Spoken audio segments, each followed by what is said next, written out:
November 2021, and we're driving through the early morning darkness on the Isle of Skye.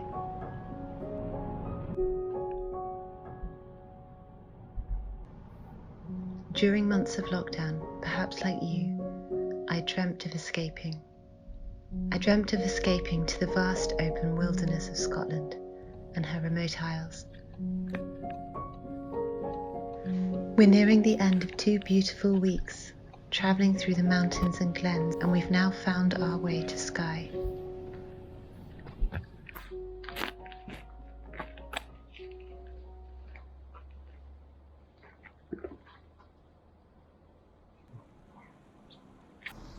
The winter sun is short-lived, so we are starting our walk at dawn.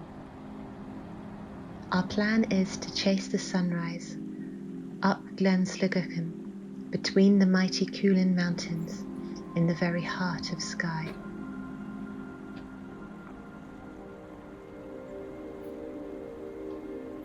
Our route starts to the south of the old Sligachan Bridge.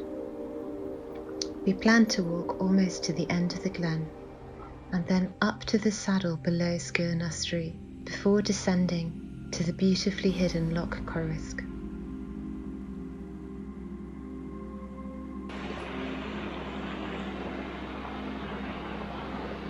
Loch Coruisk is hidden amidst the dark mountains of Skye, accessible only by sea or by foot.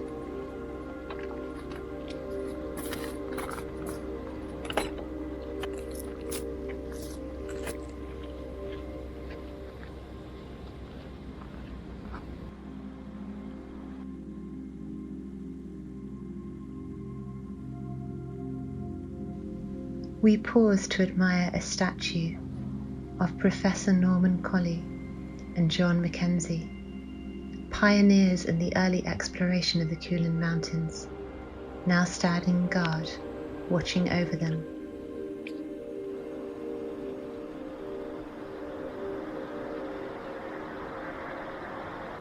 As we start our journey, the sun has yet to rise.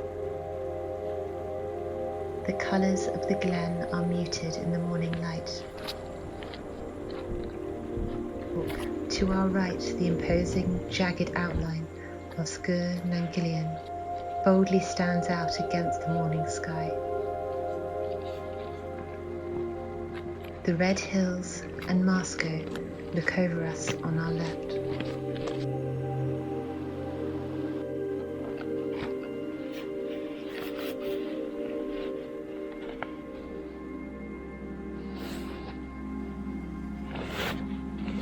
We stop to take off layers as our bodies are warm from the hike.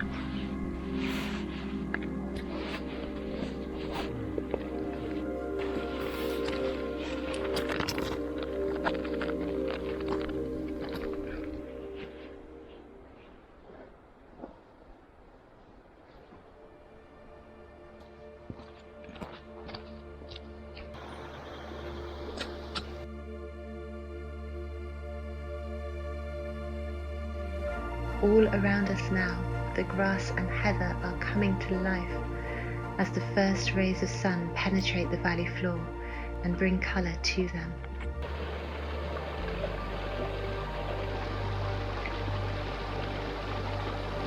We cross stream after stream, watching our feet carefully in the boggy ground.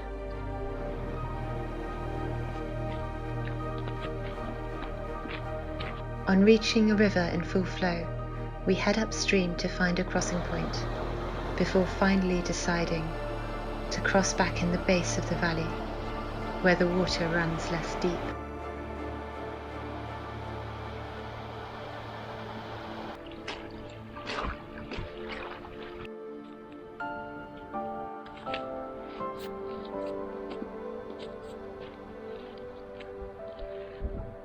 We pause to stop and stare.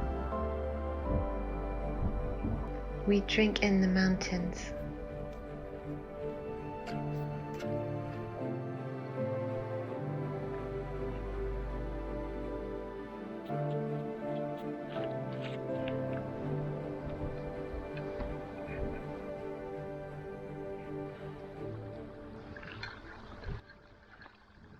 The mountains stare at us from their regal summits.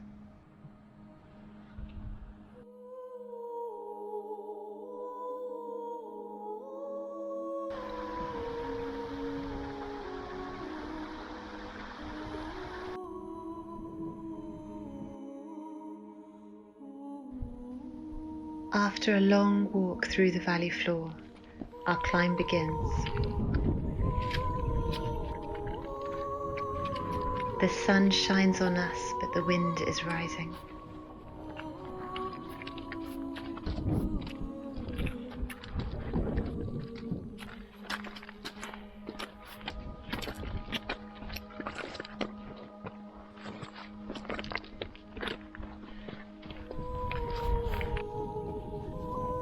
We reach the high point, the saddle, and battle against the wind to stay upright.